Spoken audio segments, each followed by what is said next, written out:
এই সেমিস্টার 3 এবং সেমিস্টার 4 এই দুটো আলাদা সেমিস্টারকে কিভাবে স্টুডেন্টরা প্রায়োরিটাইজ দিয়ে পড়লে তাদের ক্ষেত্রে ফুল মার্কস স্কোর করা সুবিধা হয়?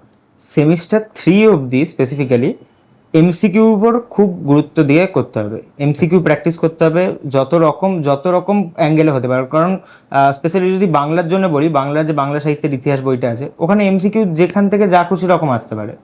ইংলিশে অনেক খুঁটিনাটি এমসিকিউ আসতে পারে।